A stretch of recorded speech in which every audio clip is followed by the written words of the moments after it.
At your service. Let's see what we have.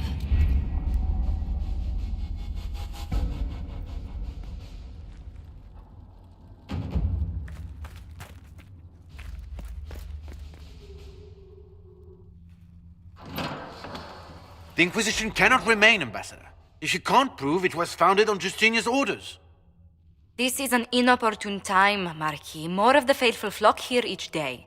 But allow me to introduce you to the brave soul who risked her life to slow the magic of the breach. Sir Trevelyan, may I present the Marquis d'Aurelion, one of Divine Justinia's greatest supporters. And the rightful owner of Haven. House d'Aurelion lent Justinia these lands for pilgrimage. This Inquisition is not a beneficiary of this arrangement. This is the first I've heard of Haven having an owner outside the Chantry. My wife, Lady Machin of Denerim, has claimed to Haven by ancient treaty with the monarchs of Ferelden. We were honored to lend its use to Divine Justinia. She was a woman of supreme merit. I will not let an upstart order remain on her holy grounds. Interesting, considering the Inquisition was begun by the left and right hands of the Divine. I've seen no written records from Sister Liliana or Seeker Pentacus that Justinia approved the Inquisition. If you won't take her at her word, I'm afraid Seeker Pentagast must challenge him to a duel. What? It is a matter of honor among the Navarrans. Shall I arrange the bout for tonight? No. Perhaps my reaction to the Inquisition's presence was somewhat hasty. We face a dark time, Your Grace. Divine Justinia would not want her passing to divide us. She would, in fact, trust us to forge new alliances to the benefit of all, no matter how strange they might seem.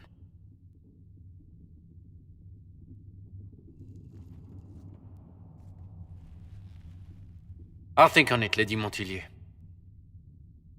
The Inquisition might stay in the meanwhile.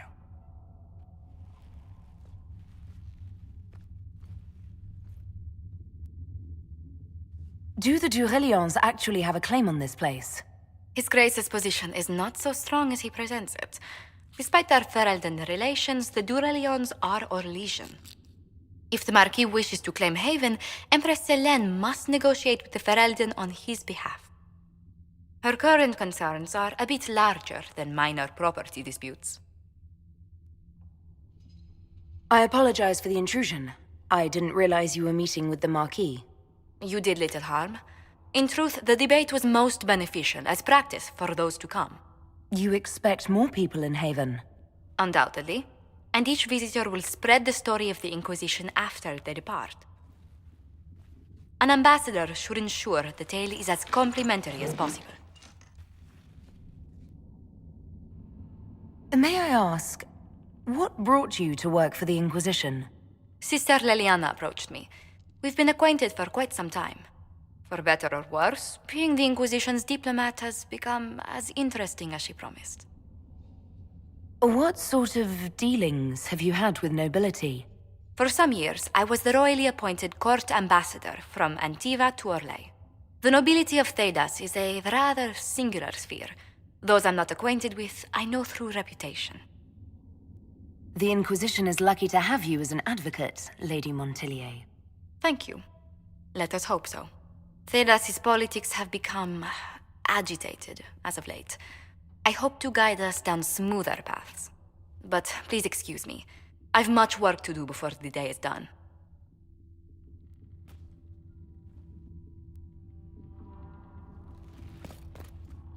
You're the Herald. Or, well, the one they're calling the Herald, anyway. I hope the Inquisition can restore order soon. I never really wanted to leave the Circle. My name is Maeve. I research demons and other creatures. Seeker Pentagast and I use what I find to help the soldiers fight them. You said you were a mage? No, just an apprentice. I was never very good at magic. I've got just enough talent to be a danger to other people. But when the mages rebelled, people like me had nowhere to go. The Templars would have killed us. Luckily, Seeker Pentagast took me in, along with the Tranquil I was protecting. I'm surprised that even an apprentice mage wouldn't join the rebellion. I don't like using magic to fight. I'm not good at it either. I liked studying. I liked performing rituals that helped us unlock the secrets of the Veil. I liked having the Templars around to keep us safe.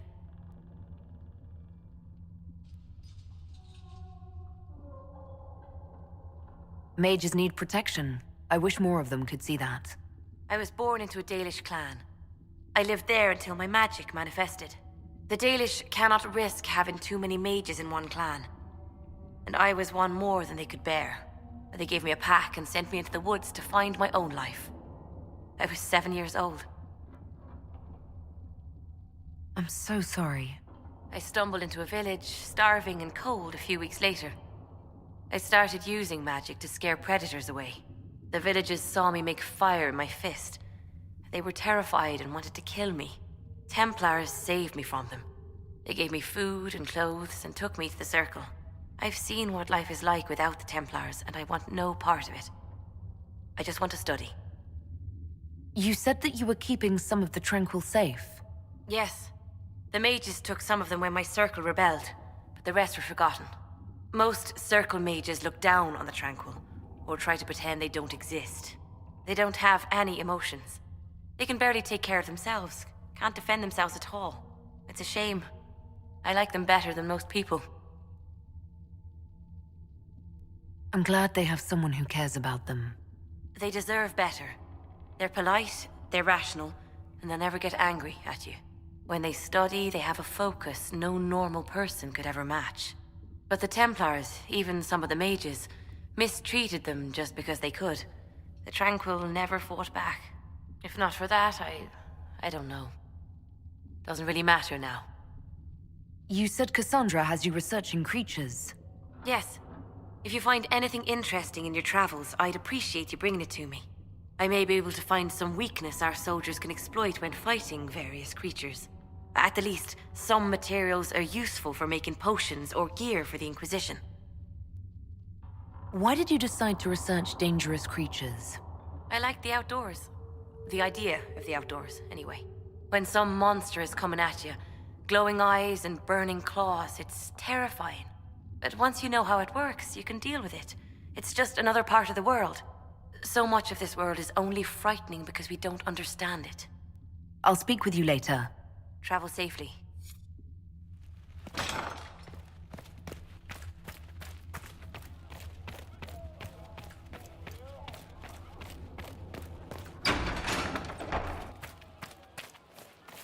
How do you think they'll close that huge hole in the sky? Well, Blessed are the peacekeepers, the champions of the just. Blessed are the righteous, the lights in the shadow. In their blood, the Maker's will is written. Is that what you want from us? Blood? To die so that your will is done? Is death your only blessing? You speak for Andraste, no? What does the Maker's prophet have to say about all of this? What's his game? How is this a game? Do you see the sky?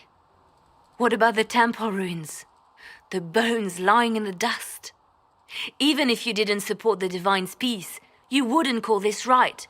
Who could? So many innocent lives. The faithful murdered where the holiest of holies once stood. If the Maker willed this, what is it if not a game or a cruel joke? Don't ask me, I'm as baffled as you are. Then we can only guess at what he wants. The Chantry teaches that the Maker abandoned us. He demands repentance for our sins. He demands it all. Our lives, our deaths. Justinia gave him everything she had, and he let her die. I'm sorry. Her death has clearly hit you hard. Not just me. All of us. She was the Divine. She led the faithful. She was the heart. If the Maker doesn't intervene to save the best of his servants, what good is he? I used to believe I was chosen, just as some say you are. I thought I was fulfilling his purpose for me, working with the Divine, helping people. But now she's dead. It was all for nothing. Serving the Maker meant nothing. Maybe you have another purpose. I could help you find it. No, this is my burden. I regret that I even let you see me like this. It was a moment of weakness. It won't happen again.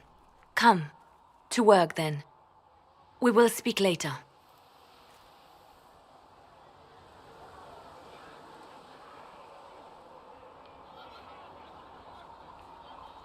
So it's true.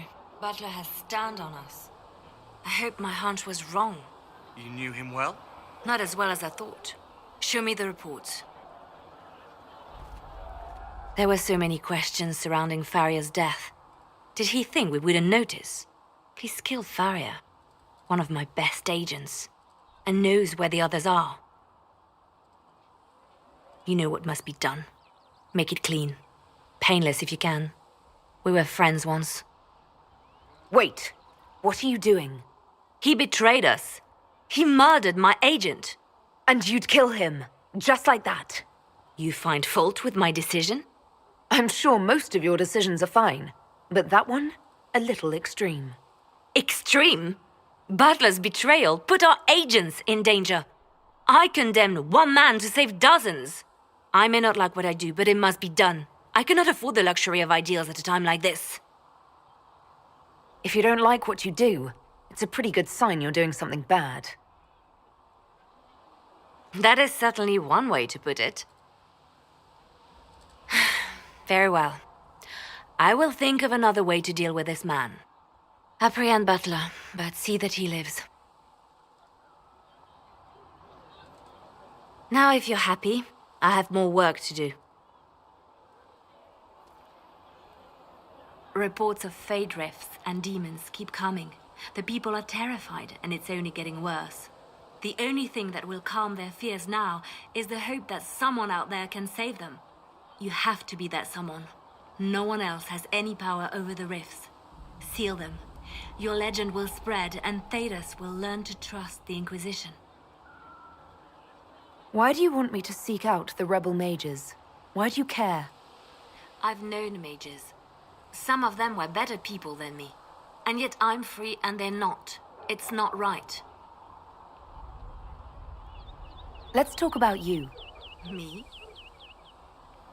Bards tell tales. I bet you tell some good ones. There are plenty of tales in the library. Perhaps you should look for them there. What did you do before you worked for the Divine?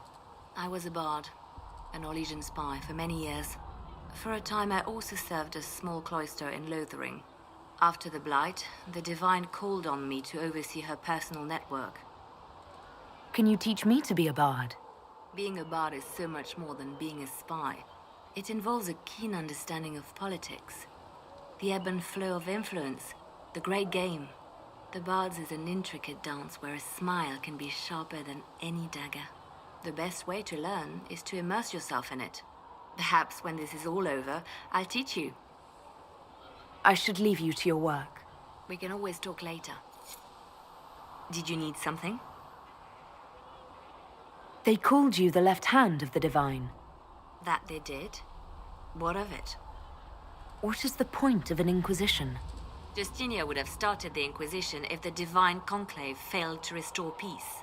She hoped that with enough support, we could challenge the very tenets of the Chantry. She wanted the Chantry to treat the mages fairly.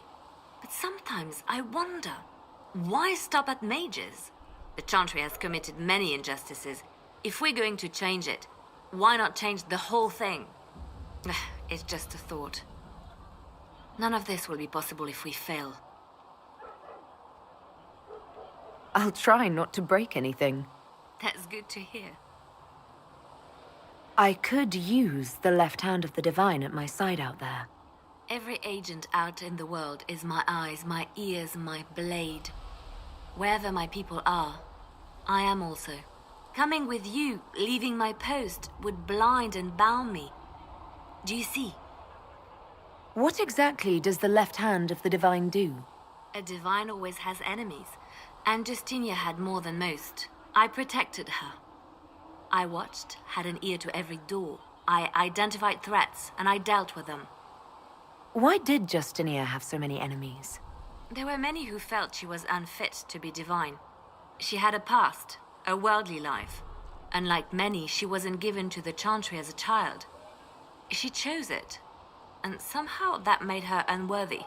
And because they thought she was unworthy, they wished her harm. So you were her spy master too? I handled difficult situations that couldn't be resolved through more delicate means. I'd like to hear about Justinia. What was she like? A friend. A mentor.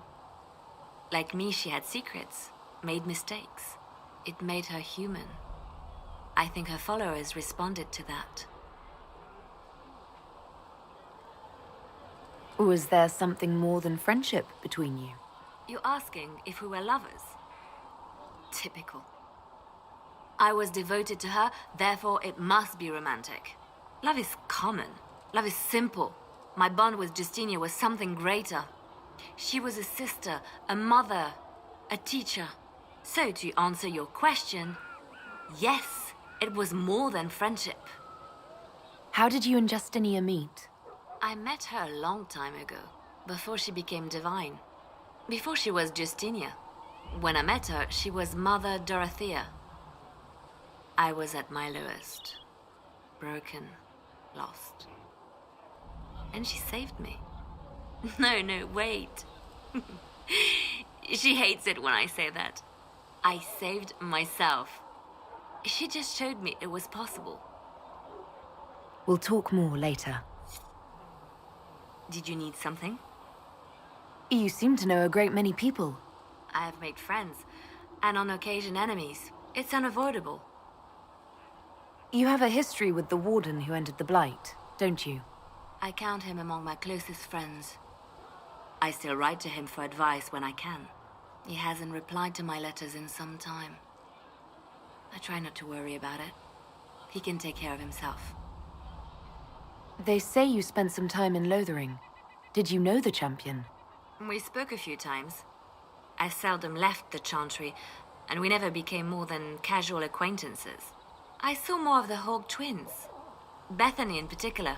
She would spend time in meditation at the Chantry, and she seemed to like my stories. The other one, the young man, he was a little surly. I did encounter the champion again later in Kirkwall. Those were terrible times. Was this when the Chantry was destroyed? No, that happened later. But even then, the news coming out of Kirkwall was disheartening. There were some in Val Royeaux who wanted the Divine to declare an exalted march on Kirkwall. Justina sent me there to see if that could be avoided, to gather evidence to calm those agitating for war. I guess it didn't matter in the end. We can continue this conversation later. You know where I am. I'm listening. You seem to know a great many people. I have made friends, and on occasion enemies. It's unavoidable. You seem to know Josephine quite well. I met her a long time ago, but we didn't become good friends until years later. After the Blight, in fact. I'd just returned to Val Royeaux, and she welcomed me back by throwing a diplomatic ball. She was the Antivan ambassador at the time, you see. The ball was... all right. Too many politicians. At midnight, Josie and I left to find a real party. We've been friends ever since. What do you consider a real party? It's not a real party until someone's small clothes are pinned to a chantry board. And that's all I'm saying about it. We can continue this conversation later. You know where I am.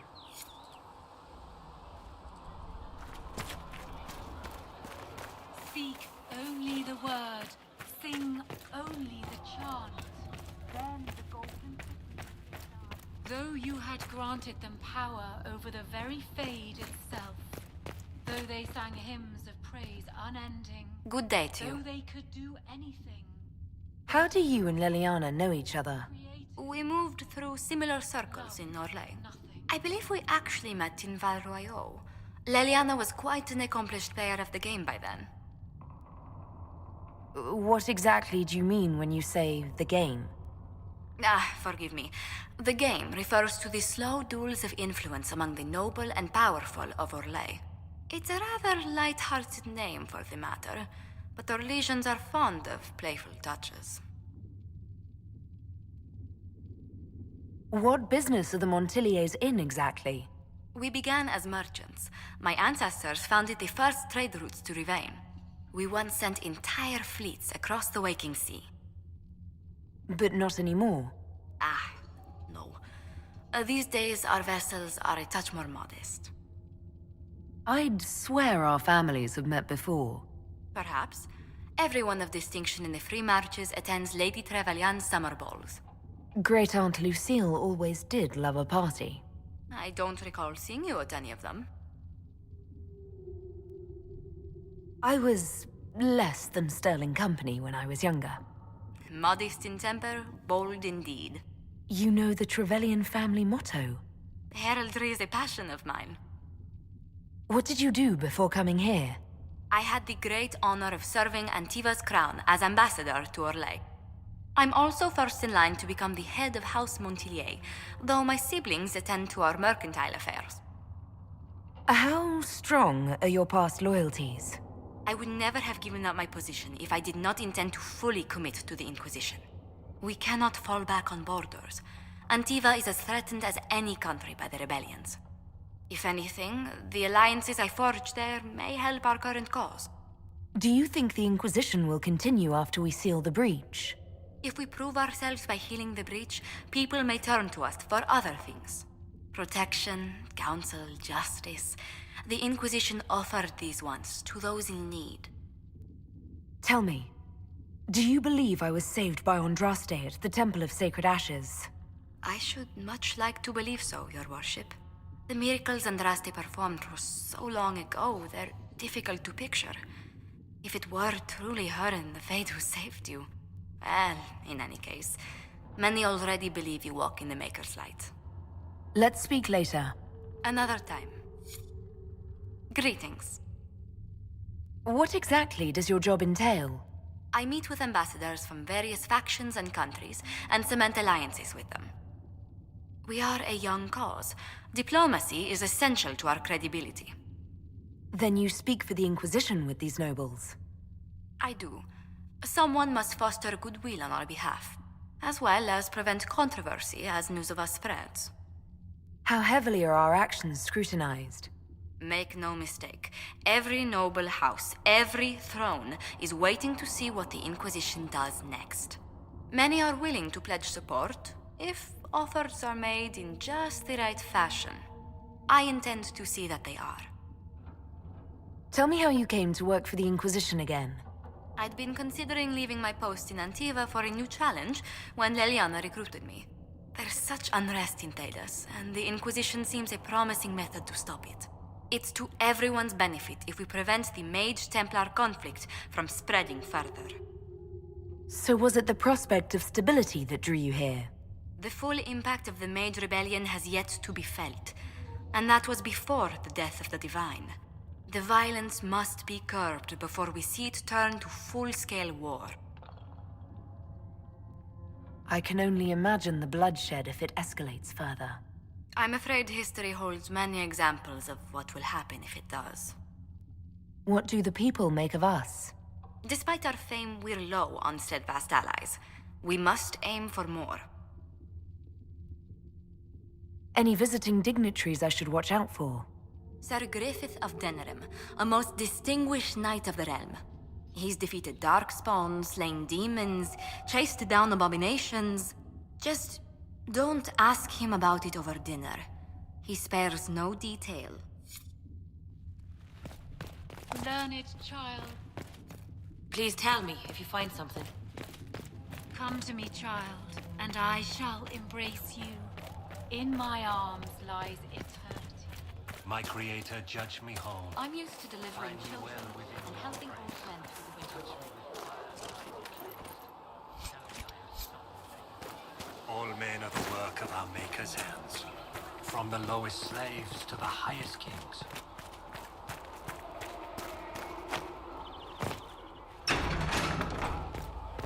You built for them the golden city, the center of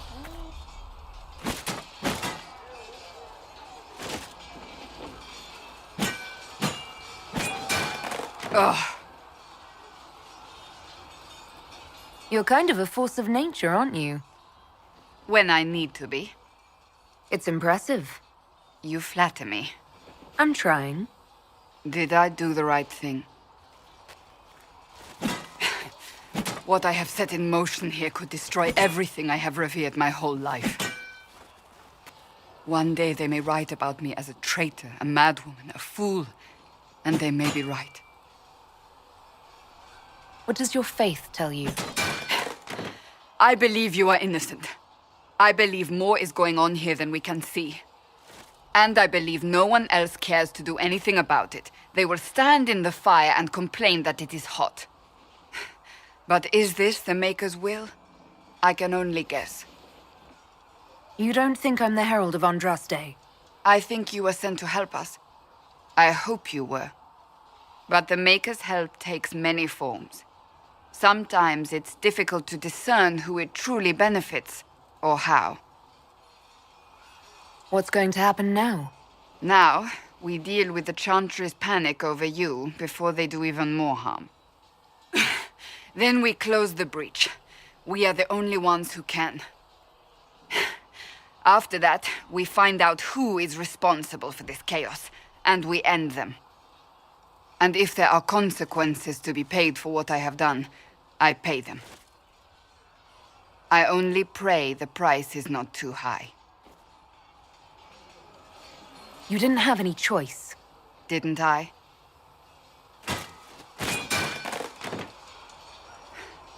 My trainers always said, Cassandra, you are too brash. You must think before you act. I see what must be done, and I do it. I see no point in running around in circles like a dog chasing its tail. But I misjudged you in the beginning, did I not? I thought the answer was before me, clear as day. I cannot afford to be so careless again. Can't say I'm not grateful to hear that. I can be harsh, I know.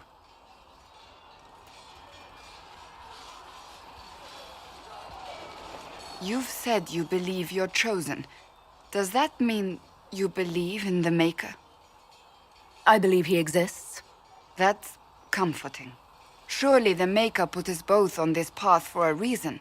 Now it simply remains to see where it leads us.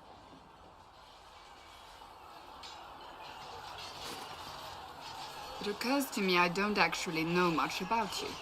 What do you want to know? I'm not sure. Where are you from? I was born in Ostwick, and that's where most of my family is.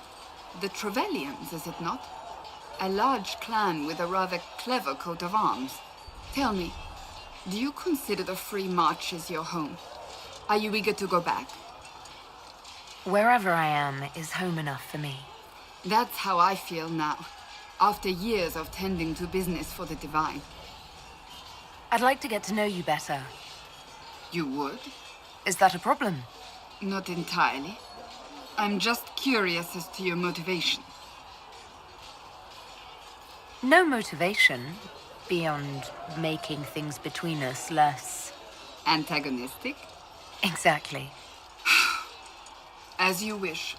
My name is Cassandra Pentecost, daughter of the Royal House of Navarra, 78th in line for the Navarran throne. I joined the Seekers of Truth as a young woman, and was with the Order until they withdrew from the Chantry. I remained as the Divine's right hand, carrying out her order to form the Inquisition. And here we are. That's all there is to know, my lady. You're a member of Navarra's royal family. The Pentecosts are a very large clan. Half of Cumberland could say the same.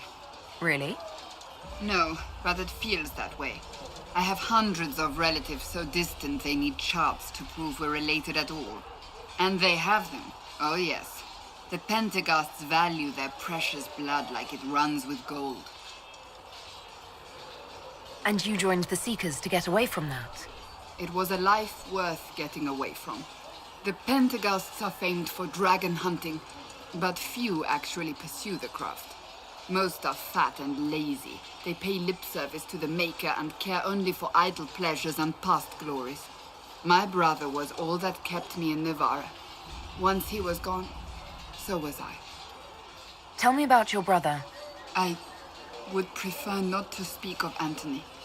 Another time, perhaps. You don't seem to like your homeland much. My family polluted it for me. What little I saw of my homeland was through the bars of a gilded cage. My uncle treated me like a porcelain doll to be placed on a shelf and dusted only when necessary. Thus I did not see Navarra, the real Navarra, until much later. By then I realized I knew it not at all. Your uncle? What about your parents? They had the misfortune of taking the wrong side in the second attempt to overthrow King Marcus. The king executed them, but spared my brother and I since we were family, and children at the time. Thus we were raised by my uncle, a mortalitasi who preferred the company of his corpses to the living. Your uncle was a mortalitasi? A death mage. He still is. My countrymen do not burn the dead, they bury them in special crypts. The mortalitasi supervise the crypts, like priests. Uncle Vestalis oversees the grand necropolis. Nevarans spend more time honoring dead relatives than they do with living ones. It is odd to be so fascinated with death and its trappings. I will never understand it. So you were the right hand to the Divine? To Divine Justinia, yes. And Divine Beatrix before her, in fact. The position is normally reserved for Templars of the Knights Divine, but my circumstances were unusual. Unusual how? You don't know the story? Thank the Maker. I will tell you if you wish, but it isn't as exciting as some drum it up to be. The short version is that I once saved the previous Divine's life. My reward was becoming her right hand. But what does a right hand do, exactly? What is your hand capable of? It gives, it takes, it beckons. It makes a fist. Liliana and I extended the Divine's reach beyond the Grand Cathedral. We went where she could not. After Beatrix, I was tired of the position and wanted to return to the Seekers. But Justinia convinced me to stay. Her vision for the future gave me hope. You thought she could really change things? Justinian knew the war was coming long before it began. She tried to avert it, but the forces arrayed against her were too strong. Sometimes you have to break a bone so it can be reset. That's where the Inquisition comes in. It was to be the answer. A means to preserve as well as an agent for change. I only wish she had lived to see it. So, what's the story about you becoming the right hand? Sweet Andraste, do you really want to hear that? It was, what, 18, 20 years ago? Some still discuss it like it happened yesterday. The tale gets bigger each time it's told. I barely recognize myself within it now. I'm sure you're just being modest. I was there. I think I know what happened. To hear others tell it, I alone saved Divine Beatrix from a horde of dragons sent to assault the Grand Cathedral. Rather impressive for such a young seeker, wouldn't you say? And the truth is? I stumbled upon a conspiracy to kill Beatrix. A Templar Knight Commander was at its heart. And there was a dragon battle at the Grand Cathedral. But I had help from loyal mages who rallied to the cause. They freed the dragons from magical control. Without them, the Divine and I would both have died. Yet I became the right hand, and they are forgotten. What happened to the mages that helped you? They went back to their circles, with rewards and privileges and Most Holy's gratitude. Many of them died at the conclave. I think you're a hero, no matter how you downplay it. Fine. But it was 20 years ago. I will not rest upon my laurels. I'll let you get back to work. Yes? I have some more questions. Why am I not surprised? I'll let you get... Greetings. Can you tell me more about the Seekers? The Seekers of Truth were born from the original Inquisition long ago, when it united with the Chantry. Seekers stood above the Templars, watching over them but also investigating magical events they couldn't handle. We were meant to be incorruptible, above reproach. How seldom does reality match the ideal? But what are Seekers exactly? Those who know anything of us think we are Templars. We do not use lyrium, however. Our abilities are different, as was our original purpose. We disciplined the Templars and were accountable only to the Divine. And not even her, truthfully. So nobody ever watched over the Seekers? It was the Divine's duty. But she could only do so much when the truth was hidden from her. The Templars have always feared us. When a Seeker arrived at a circle, they knew trouble was afoot. That kind of power is troubling. You begin to think you are the only one who can solve the world's problems. If you don't see a problem, it doesn't exist. If someone insists it does, they are the blind ones. Do you think that kind of problem could ever be fixed? Possibly. Though the Seekers themselves would need to change. They were clearly not willing to, even though they abandoned everything they stood for to avoid it. In my heart, I believe they can still be salvaged, but not by their own hands.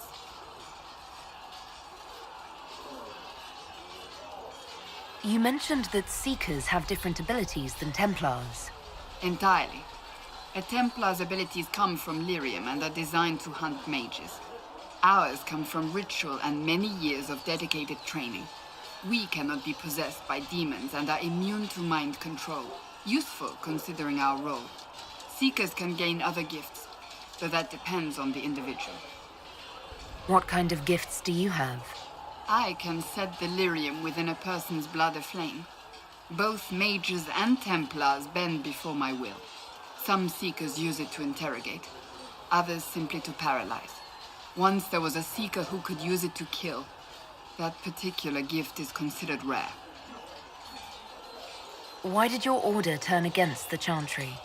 We originally united with the Chantry through a treaty that stated they would keep mages under control. It was felt Most Holy had tacitly allowed the Circle of Magi to vote on its independence, thus breaking the treaty. The Seekers saw themselves as justified, and they led the Templars into a war of righteousness.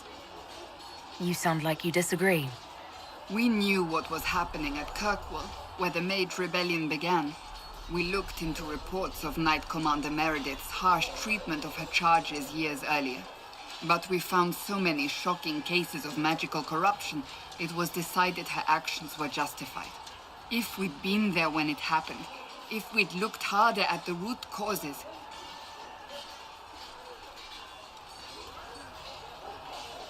You're right. Something should have been done.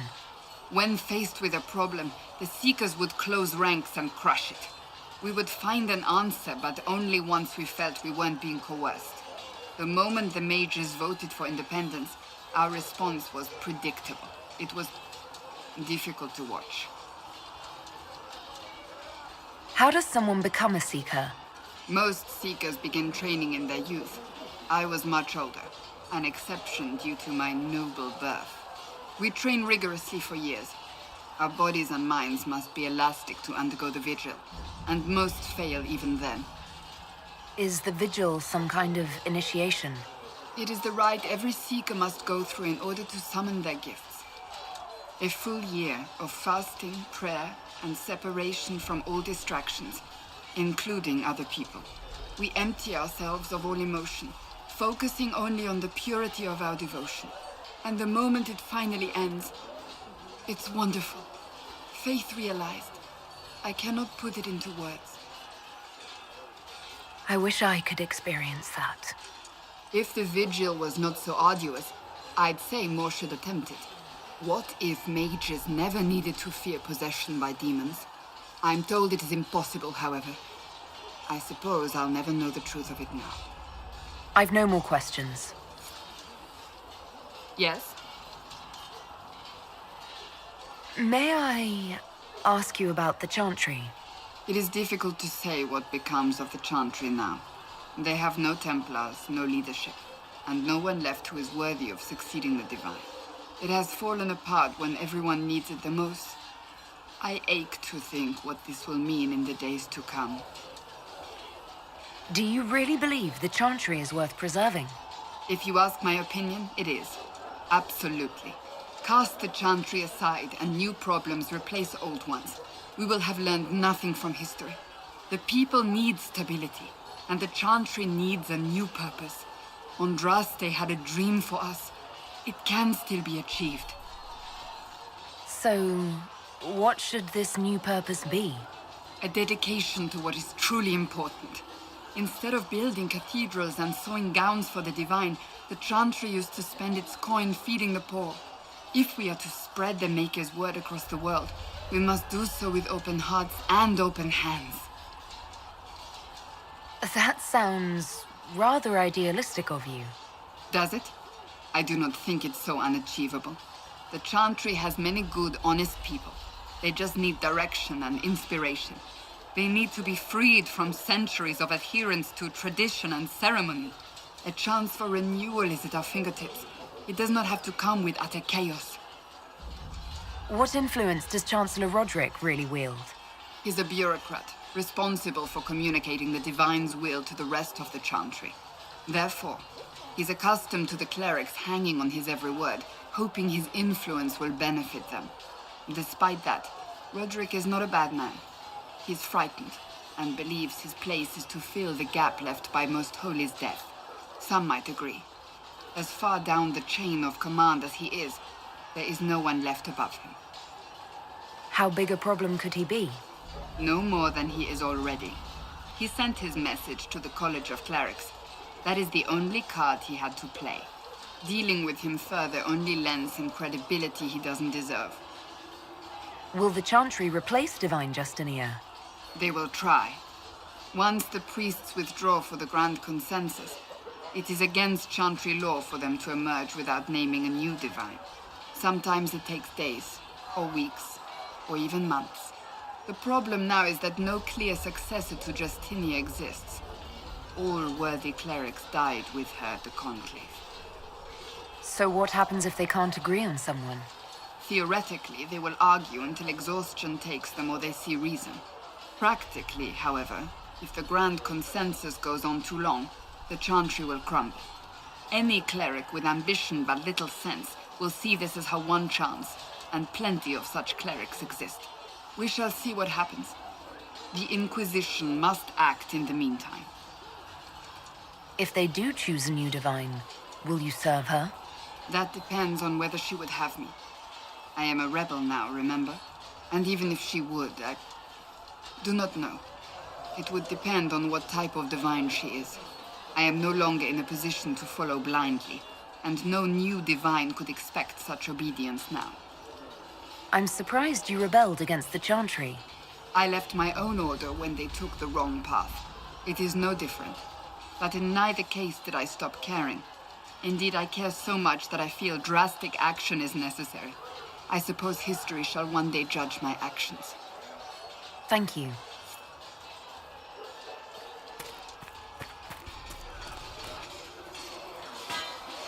You there. There's a shield in your hand. Block with it. If this man were your enemy, you'd be dead. Lieutenant, don't hold back. The recruits must prepare for a real fight, not a practice one. Yes, Commander. We've received a number of recruits. Locals from Haven and some pilgrims. None made quite the entrance you did. I just hope I can help. As do we all. It is enough that you would try. I was recruited to the Inquisition in Kirkwall myself. I was there during the Mage Uprising. I saw firsthand the devastation it caused. Sir. Cassandra sought a solution. When she offered me a position, I left the Templars to join her cause. Now it seems we face something far worse. You left the Templars for this. You believe the Inquisition can work? I do. The Chantry lost control of both Templars and Mages. Now they argue over a new divine while the breach remains. The Inquisition could act when the Chantry cannot. Our followers would be part of that. There's so much we can... Forgive me. I doubt you came here for a lecture. No, but if you have one prepared, I'd love to hear it. Another time, perhaps. There's still a lot of work ahead. Commander, Sir Raiden has a report on our supply lines. As I was saying.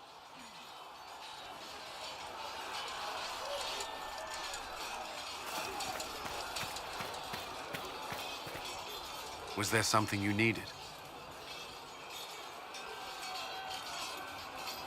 Why would Templars break away from the Chantry? The Order believes the Chantry no longer supports their efforts. Not to the extent they should. But the Templars have served the Chantry for ages. And in that time, they've come to take the Order's services for granted. Templars risk their lives against blood magic, demons, abominations, to feel as if those efforts are dismissed. I may disagree with the Order's actions. That I'm here is proof of that. But I sympathize with their frustrations.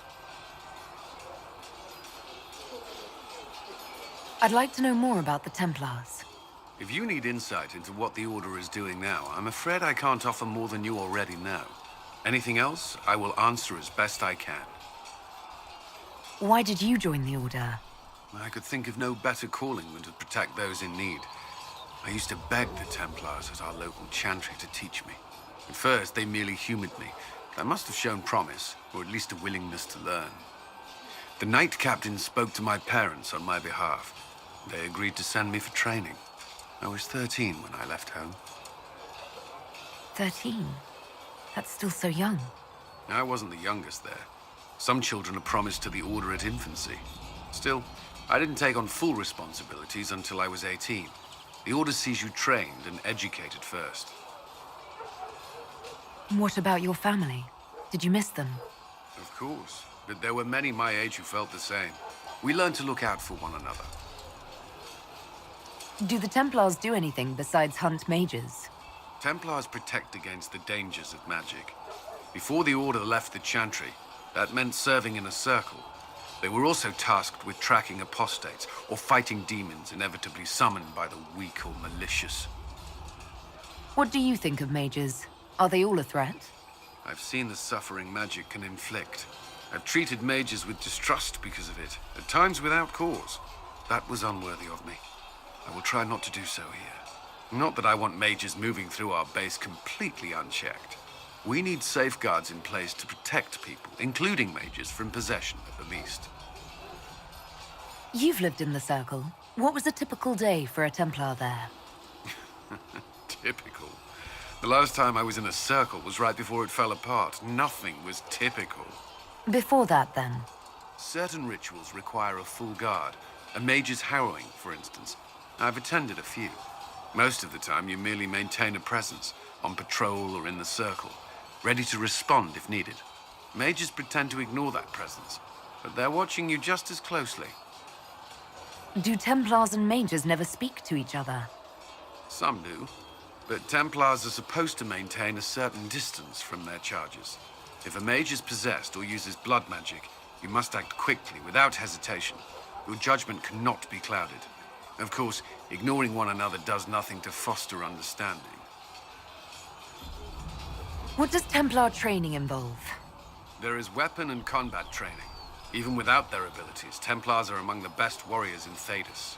Initiates must also memorize portions of the Chant of Light, study history, and improve their mental focus. Did you enjoy your training? I wanted to learn everything. If I was giving my life to this, I would be the best Templar I could. You were a model student. I wanted to be. I wasn't always successful. Watching a candle burn down while reciting the Chant of Transfigurations wasn't the most exciting task. I admit, my mind sometimes wandered. Do Templars take vows? I swear to the Maker to watch all the mages. That sort of thing. There's a vigil first. You're meant to be at peace during that time, but your life is about to change. When it's over, you give yourself to a life of service. That's when you're given a filter, your first draft of lyrium and its power. As Templars, we are not to seek wealth or acknowledgement. Our lives belong to the Maker and the path we have chosen. A life of service and sacrifice. Are Templars also expected to give up physical temptations? Physical? Why... why would you... That's not expected. Templars can marry, although there are rules around it, and the Order must grant permission. Some may choose to give up more to prove their devotion, but it's not required. Have you? Me? No. I've taken no such vows. Maker's breath. Can we speak of something else? That's all I wanted to know. Thank you. Should you require anything, I'll be here. Did you need something? I should get to know you better. We are working together after all. What would you like to know? All right. Where are you from? I grew up in Ferelden, near Honleith. I was transferred to Kirkwall shortly after the Blight. This is the first I've returned in almost 10 years. You haven't seen Ferelden in 10 years. Are you glad to be back? I was not sorry to leave at the time. I did not expect to return. Now, between the Divine's murder and the breach, I've arrived to find nothing but chaos. You were in Ferelden during the Blight. Did you fight Darkspawn? No. I was stationed at Ferelden's Circle Tower. The Circle had troubles of its own.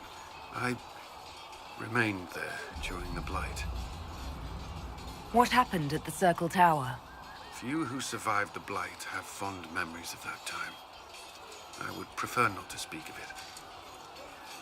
What was Kirkwall like? While I was there, Canary occupied and then attacked the city. The Viscount's murder caused political unrest. Relations between mages and Templars fell apart. An apostate blew up the Chantry, and the Knight Commander went mad. Other than that, it was fine. What happened between Kirkwall's mages and Templars? You were at the Conclave. You must have heard people speak of it. Yes, but you were there. There was tension between mages and Templars long before I arrived.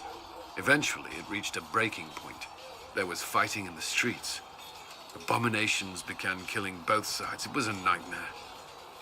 What happened then? The Templars should have restored order, but Red Lyrium had driven Knight Commander Meredith mad. She threatened to kill Kirkwall's champion, turned on her own men. I'm not sure how far she would have gone. Too far. So you opposed her? I stood with the champion against her, in the end. But I should have seen through Meredith sooner. Varric's from Kirkwall. Did you two know each other? I knew he was friends with the champion of Kirkwall, but little else. We've spoken more since I joined the Inquisition, largely at Varric's insistence. Apparently, I spend too much time with a serious expression on my face, and it's bad for my health. I'll let you return to your work. I'm sure you have other matters to attend.